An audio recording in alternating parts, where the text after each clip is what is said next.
ने तो घोटालों में कांग्रेस के रिकॉर्ड को भी तोड़ दिया है, उससे भी आगे चले गए हैं। चारा घोटाला हो, जमीन के बदले नौकरी का घोटाला हो, जमीन घोटाला हो, बेनामी संपत्ति का मामला हो, हाल ही में सामने आया आईआरसीटीसी का मामला हो, इनके सारे के सारे परिवार इसमें लिप्त पाए गए हैं।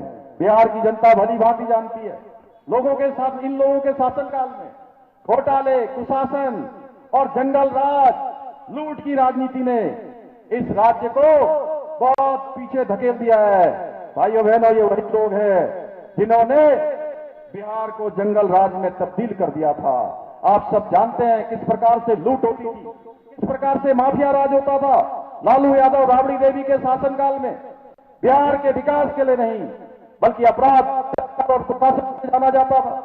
और दूसरे शहर में, गांव में दिन दहाड़े अपहरण हुआ करते थे। हर शहर में गुंडों और रंगदारी करने वालों का राज हुआ करता था। क्या आप महागठबंधन को अपना मत देकर उसी जंगल राज को वापस लाना चाहते हैं? क्या बताइए, आप उसी राज को वापस लाना चाहते हैं? जोर से बोलिए, आप लाना चाहते हैं क्या ऐसा राज? नहीं लाना चाहते हैं। राहुल गांधी की कांग्रेस, लालू यादव की, तेजस्वी यादव की राष्ट्रीय जनता दल, मुकेश साहनी की वीआईपी और उनके साथ वामपंथी दलों का गठबंधन, इन सबका एक ही नारा है कि किसी तरह से मोदी जी को रोकिए, किसी तरह से नीतीश बाबू को रोकिए, किसी तरह से यहाँ एनडीए को रोकिए, भारतीय जनता पार्टी को रोकिए और विकास का विरोध करिए। लेकिन इनमें से किसी के पास बिहार के विकास का कोई रोड मैप नहीं है। भाइयों बहनों, कोई रोड मैप नहीं है। तेजस्वी यादव, उनका राजनीतिक अनुभव केवल एक ट्वीट करने तक सीमित है। और राहुल गांधी हर बार चुनाव हारने के बाद कहां चला जाते हैं किसी को पता नहीं। कहां चले जाते हैं? विदेश चले जाते हैं और किसी को पता नहीं रहता। भाइयों, इससे साफ पता चलता है कि इनको गांव, किसान, नौजवान के संघर्ष से कितना लगाव है इनका, यहाँ की परेशानियों से कितना लगाव है, यहाँ की माताओं बहनों की परेशानी इनको कभी दिखाई नहीं देती। इसलिए मैं देवभूमि उत्तराखंड से आप लोगों को इनसे सावधान करने के लिए आया हूं।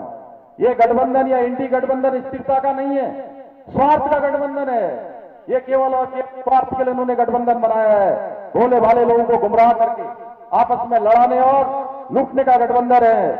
वही लोग हैं, आप सबको याद होगा जब हम सब लोग कार सेवक अयोध्या में भगवान राम का मंदिर बनाने के लिए संघर्ष कर रहे थे, तो ये कहते थे भगवान काल्पनिक है, भगवान राम काल्पनिक है, राम सेतु काल्पनिक है। इनकी पार्टी के लोग कहते हैं सनातन धर्म ये HIV है, ये वायरल फीवर है, ये मलेरिया है, ये डेंगू है, इस प्रकार की बात करते हैं। ये वही लोग हैं जो 3 तलाक को खत्म करने का विरोध करते हैं, कश्मीर से धारा 370 को हटाने का विरोध करते हैं और देश के टुकड़े टुकड़े करने के नारे लगाने वालों का समर्थन करते हैं। अब फैसला आपको करना है, आप किसके साथ हैं?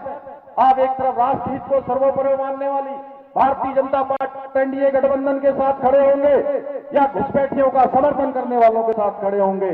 आप आम समान नागरिक संहिता लागू करने वालों के साथ खड़े होंगे या शक्ति के नाम पर महिलाओं का शोषण करने वाले या खुली महिलाओं अत्याचार की खुली छूट देने वालों के साथ खड़े होंगे? भाइयों बहनों, हमें इस भ्रष्टाचार और तुष्टीकरण के मिशन को रोकना है और आदरणीय मोदी जी और नीतीश जी के नेतृत्व में एक बार फिर से डबल इंजन की सरकार को पुनः मौका देकर विकसित भारत और आत्मनिर्भर बिहार बनाने में अपना योगदान सुनिश्चित करना है। मैं आप सभी से अपील करने आया हूं। मैं 6 नवंबर को भारतीय जनता पार्टी के प्रत्याशी श्री देवेश कांत जी के पक्ष में मतदान करके उनको भारी मतों से विजय बनाए, सशक्त, समृद्ध और विकसित बिहार के निर्माण में अपना योगदान सुनिश्चित करेंगे। आप मोदी जी के हाथों को मजबूत करेंगे, मोदी जी के हाथों को मजबूत करेंगे, नीतीश जी को फिर से मुख्यमंत्री बनाएंगे, यहां से देवेश कांत सिंह जी को भारी बहुमत से जिताएंगे। मुझे पूरा भरोसा हो गया है कि आप भारी बहुमत से, और मैं उस भूमि से आया हूं, मैं उस भूमि से आया हूं जहां से गंगा निकलती है, जहां से यमुना जी निकलती है, जहां 4 धाम है, बाबा केदार हैं, भगवान बद्री विशाल हैं, भाइयों बहनों, जहां आदि कैलाश है, जहां के कण कण में संकट विराजमान है, ऐसी भूमि से आकर मैं आया हूं यहां। मैं आप सब लोगों के साथ उस देवभूमि के सभी देवताओं का आशीर्वाद भी देवेश कांत जी के लिए यहां लेकर आया हूं। और मुझे पूरा भरोसा है आप सब लोग देवेश कांत जी को भारी मतों से विजय बनाएंगे और इनके जितने पहले के 4 चुनाव आपने जिताए हैं, आप चारों चुनावों का रिकॉर्ड इस चुनाव में तोड़ देंगे।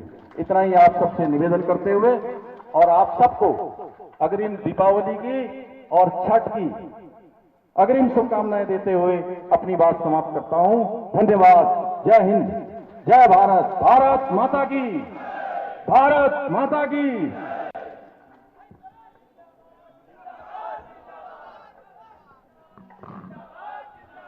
वक्ताओं के बहुत बड़े लंबे लाइन थे, समय के अभाव में